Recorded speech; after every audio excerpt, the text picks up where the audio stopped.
We return now to our top stories, the handover of Nazi-looted artefacts to Poland and the ongoing battle for peace in Ukraine. And joining me for more is Roland Freudenstein, co-founder at the Brussels Freedom Hub. Good evening to you, Roland.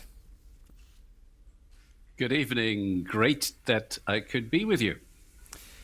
Roland, I want to start with Prime Minister Donald Tusk, who says the security ties between Warsaw and Berlin, including on Ukraine, including on Europe's eastern flank, are going through a Copernican revolution.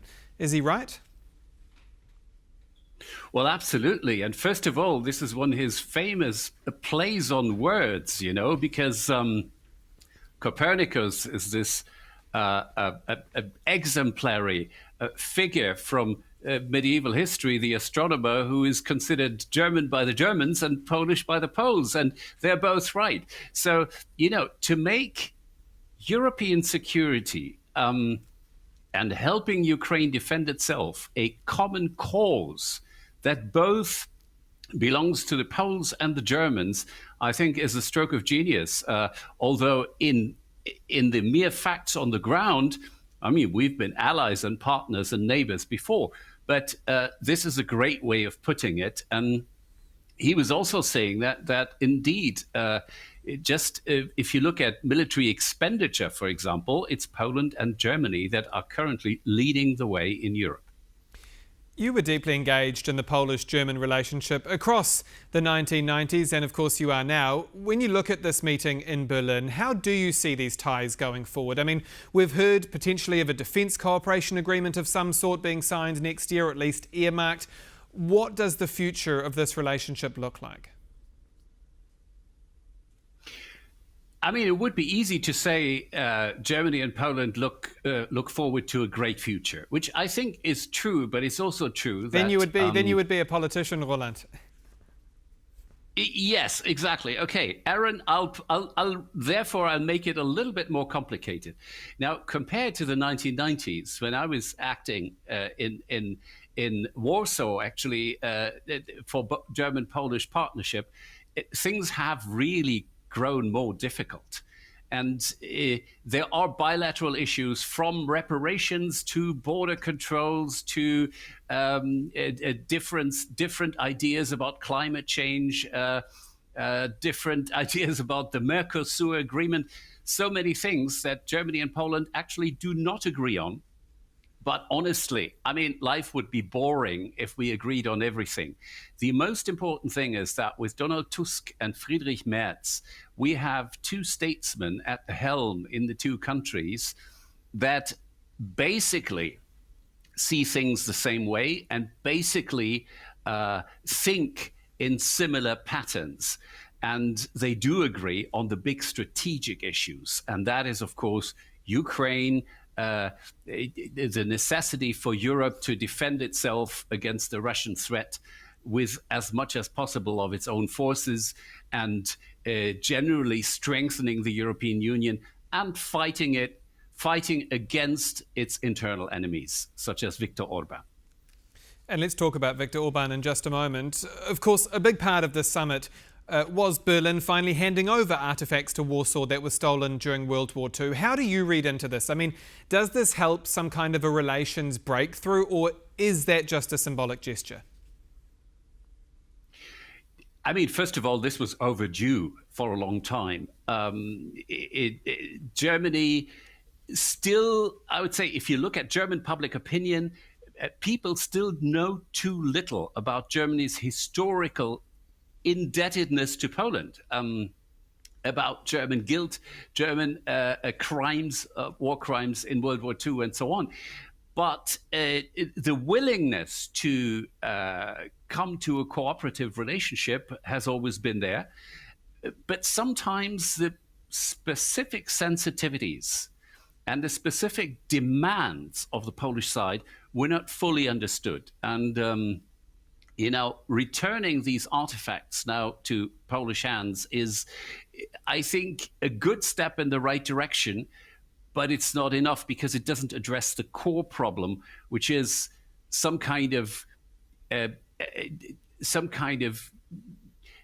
let's say, action towards the last survivors, the surviving victims of German warfare in World War II. Well, through all of this, and you mentioned it earlier, war reparations remain obviously a serious sticking point. Can you ever see Berlin coming to the table on that? Where does that sit? Or is it just a debate that is reignited by the right of politics in Poland to pick up votes? Well, that is certainly true. I mean, Poland's nationalists have opened up this issue, which was considered closed by both sides for decades after German unification. So yes, it's been domestically used by Poland's right wing, but by now, Polish public opinion in its majority says that it's a cause that should be pursued. Now, on the German side, of course, there are enormous fears that if you start officially negotiating reparations in the legal sense, then all the other nations that were victims of German occupation and military aggression in World War II will also get in line. And therefore, I don't think that there will be a classical reparation payment in the traditional sense by Germany, but there will be more than gestures, more than just handing back artifacts or erecting monuments. There will be payments to individuals. And this is going to be planned and negotiated in the months to come. Now, speaking of Poland's right, I want to ask about Karol Nawrocki. He's cancelled a meeting with Hungarian Prime Minister Viktor Orbán after Orbán went to the Kremlin and met with President Putin. So tell me, Roland, why does President Nawrocki now suddenly view his Eurosceptic partner as too toxic to meet with? Well, there are precedents to this. Ever since the first months after the full-scale invasion of Russia in Ukraine, the relationship between right and justice, law and justice, Prawo i Sprawiedliwość, and Hungarian Fidesz has been ambiguous, has been contradictory. There is always a strong mutual dislike when it comes to Russia. At best, these two parties, since the summer of 2022, have been able to say, let's leave the Ukraine issue aside and cooperate on where we agree. But after this gesture now, after Orbán visiting Putin and visibly trying to glorify the dictator who attacks other countries in such a blatant manner, I think it had become impossible for Karol Nawrocki to actually follow up on this pushing the Ukraine issue aside. He couldn't do this anymore. So now he had to openly confront it, and we saw it in the reasoning of Poland's president that he mentioned Orbán's visit in Moscow as a reason for calling off the Budapest part of the visit. Now, we're running out of time, but while I have you, I want to turn briefly to Ukraine. We've again heard from Vladimir Zelensky tonight on Ukraine's red lines. I mean, he says Kyiv needs security guarantees, territory and sovereignty. Could that be asking too much from Washington right now? And I mean, is there an argument to be made that perhaps sovereignty of a shrunken state is better than no sovereignty at all? It's definitely too early for Ukraine to unilaterally make a compromise on any of these crucial issues, which are, by the way, interconnected in some way.